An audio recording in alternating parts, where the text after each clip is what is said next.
warahmatullahi wabarakatuh. Kita akan membahas mengenai aturan kosinus sekarang. Jadi, sama seperti aturan sinus, jadi ada sebuah segitiga yang tidak diberitahu biasanya dia itu segitiga siku-siku atau bukan. Jadi, jika diketahui suatu segitiga ABC seperti itu saja, atau segitiga dengan nama yang ya terserah, misalnya PQR dan seterusnya itu, maka nanti ada kemungkinan menggunakan aturan sinus dan kosinus. Yang pertama, kemarin kita sudah membahas mengenai aturan sinus pada video sebelumnya, dan sekarang kita akan membahas mengenai aturan kosinus. Di mana aturan kosinus itu biasanya dia diketahuinya itu adalah sisi, sudut, sisi. Jadi ini kemungkinan yang pertama, unsur-unsur yang diketahui pada soal. Yang kedua itu bisa saja sisi, sisi, sisi. Jadi dua buah kemungkinan ini yang bisa diketahui dalam soal. Nah, bagaimana dengan rumusnya? Rumusnya itu jika ya ditanya sisi A kecil di sini yang saya maksud. Jadi A kecil ini adalah sisi di depan daripada titik sudut A. Jadi C kecil sisi di depan sudut C, sedangkan B kecil itu adalah sisi di depan sudut B. Jadi menggunakan aturan sinus, jika ditanya sisi A, maka A kuadrat sama dengan B kuadrat ditambah C kuadrat dikurang 2 kali BC yang ada di sini komponennya. Lalu nanti kalian kali dengan cos A. Ya, cos dari sudut A. Jadi misalkan ditanya sisi A, maka di sini cos sudut A. Seperti itu. Sisi yang diketahui di sini adalah B dan C. Nanti mengikuti di sini 2 kali BC. Lalu di sini ada B kuadrat, berarti sama seperti ini konsepnya. Jika ditanya A, berarti yang diketahui adalah sisi B dan sisi C. Jadi A, B, C, seperti itu. Nah, kalau ditanya sisi B, maka yang diketahui itu adalah sisi A dan sisi C. Jadi A, B, C, seperti itu. Komponennya harus lengkap. Lalu nanti dikurang dengan 2 ini rumus, terus dikali B, C. Karena di sini ada B dan C. Maka di sini dikali dengan A, C. Terus dikali dengan cos. Cosnya itu adalah cos titik B, sudut B, seperti itu. Kalau yang C kuadrat, berarti B kuadrat, Kita mulai dari abjad A. A kuadrat ditambah B kuadrat dikurang 2 kali AB dikali cos sudut C. Jadi ini adalah rumus daripada aturan kosinus. Oke, contohnya di sini diketahui segitiga ABC, panjang sisinya AC sama dengan 3, AB sama dengan 2, dan sudut A-nya di situ 60 derajat. Tentukan nilai daripada cos sudut C. Jadi di sini tidak dikasih tahu segitiganya itu jenis segitiga siku-siku. Maka tinggal kalian gambar segitiga sembarang, ya. Segitiga sembarang diberi nama terserah dari mana saja itu titik A-nya. Jadi sini misalkan A, ini B, ini C. Maka kita tulis komponen-komponen yang diketahui pada soal. Di situ kan komponen yang diketahui pada soal itu adalah sisi AC. Panjang sisi AC itu 3. AC itu 3, berarti di sini AC. Terus AB itu sama dengan 2. AB itu sama dengan 2. Nah, sudut A-nya 60 derajat. Sudut A di sini berarti 60 derajatnya berada di sini. Ya, ditanya adalah sudut daripada nilai daripada cos sudut C. Yang ini berapa? Tapi kita harus cari dulu sudut C-nya itu berapa. Nah, sekarang perhatikan. Supaya gampang, ya, kita beri nama sisinya ini bukan AC, tapi pakai huruf kecil. Berarti ini sisi B kecil, yang ini adalah C kecil. Maka, biasanya ciri daripada,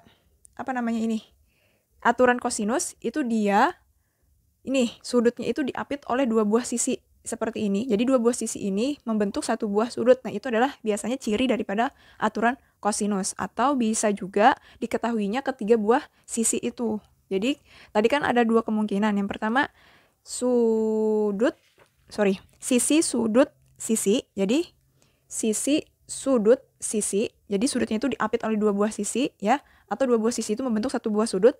Atau diketahuinya ketiga buah sisinya ini. Itu adalah unsur yang diketahui pada aturan kosinus. Nah, kita masukkan rumusnya. Rumusnya apa? Rumusnya itu adalah yang A. Jadi kalian harus lihat sudutnya. Jadi kita kan tadi ada sisi A kuadrat, B kuadrat, sama C kuadrat. Kalian lihat sudut yang diketahuinya. Nah, di sudut yang diketahuinya itu kan dia sudut yang diketahuinya itu dia nilainya adalah sudut A. Nah, berarti nanti kita menggunakan rumus yang A kuadrat itu. Jadi A kuadrat sama dengan B kuadrat ditambah C kuadrat dikurang 2 kali B kali C kali cos A, seperti itu. Jadi pemilihan rumusnya itu lihat di sudut yang diketahuinya. Nah, terus ini A-nya itu tidak ada. A itu di sini. Nah, ya kan? A itu tidak ada. Maka di sini sebenarnya bukan nilai A yang ditanya. Jadi cukup kita tulis sini A saja. Jadi A kuadrat sama dengan B kuadrat, ya B kuadratnya. Di sini B-nya sama dengan 3. Jadi 3 kuadrat ditambah 2 kuadrat dikurang 2 kali B. B-nya itu 3 dikali C. C-nya itu 2. Terus cos A. A-nya itu 60 derajat. Jadi di sini A kuadrat sama dengan 9. 3 pangkat 2 ditambah 4 dikurang 2 kali 3. Jadi dikalikan saja, negatifnya itu tetap 2 kali 3 itu 6. 6 kali 2 itu 12. Ya, dikali cos 60 itu nilainya adalah setengah. Oke, baru kita selesaikan A kuadrat sama dengan 9 tambah 4 itu 13 dikurang. Jadi jangan 9 tambah 4 dikurang 12 ya. Karena 12 ini ada perkaliannya dengan setengah, maka dikalikan dulu dengan setengah. Nah, karena dia perkalian bentuk pecahan, maka di sini pembagian karena dia dikalikan dengan penyebutnya. Jadi 12 bagi 2 itu sama dengan 6. Jadi dikurang 6. Jadi A kuadrat itu sama dengan 9 kurang 6 itu sama dengan 7. Artinya apa? Jika ditanya dengan nilai A saja, nilainya sama dengan akar 7. Oke, tadi kita peroleh nilai A-nya itu adalah akar 7. Nah, sekarang pertanyaannya adalah nilai daripada cos sudut C. Berarti kita mencari sudut C. Nah, bagaimana cara mencari sudut C? Sekarang perhatikan, di sini kita diketahuinya sekarang semua sisinya lengkap. Diketahui panjang sisinya. Ada sudut sisi A, B, C itu diketahui semua nilainya. Maka karena ditanya sudut C, maka kita menggunakan rumus yang C kuadrat sama dengan A kuadrat ditambah B kuadrat dikurang 2 kali AB dikali cos C. Karena kita mencari nilai daripada cos C itu sendiri tadi. Nah, masukkan nilainya. C-nya itu sama dengan 2, berarti 2 kuadrat di sini sama dengan A-nya itu barusan kita cari nilainya akar 7 pangkat 2 ditambah B-nya itu 3, jadi 3 kuadrat dikurang 2 kali A. A-nya 2, A-nya itu akar 7 dikali B. B-nya itu 3, jadi akar 7 kali 3, terus nanti dikali cos C, seperti itu. Nah, 2 pangkat 2 itu sama dengan 4, sama dengan akar 7 dipangkatkan dengan 2, maka ini bisa kita coret sehingga sisa 7. Ditambah 9 dikurang 2 kali akar 7 itu tidak sejenis. Tapi 2 ini bisa kita kalikan dengan 3 sehingga kita peroleh apa di sini? 6 akar 7 dikali cos C. Karena yang ditanya adalah nilai daripada cos C, maka yang ini coba perhatikan. Ini kan kali. Jadi mereka ini satu kesatuan. 6 akar 7 dan cos C ini satu kesatuan, maka bisa kita pindahkan ruas ke sebelah kiri sehingga kita peroleh di sini positif 6 akar 7 kali cos C seperti itu. Sama dengan ya 7 tambah 9. Terus 4 yang ini kita pindahkan supaya dia menyatu dengan yang sejenisnya. Jadi 4 itu positif pindah jadi negatif. Lalu yang ditanya adalah cos daripada C. Maka ini kita selesaikan dulu. 7 tambah 9 itu sama dengan 16. 16 dikurang 4 itu sama dengan 12. Jadi di sini kita peroleh 12.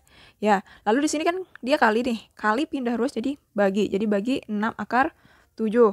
Nah, 12 bagi 6 itu bisa. Sisanya berapa? 2 di sini. Berarti 2 per akar 7. Namun akar 7 ini tidak diperkenankan menjadi penyebut. Maka harus kita rasionalkan dengan cara mengali akar 7 per akar 7. Sehingga kita peroleh di sini sama dengan 2 akar 7 per 7.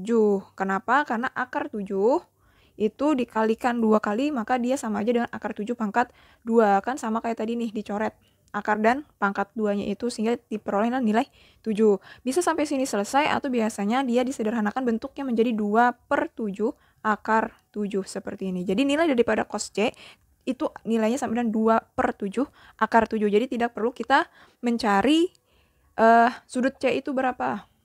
Karena nilai daripada cos, sin, cos, tan ya.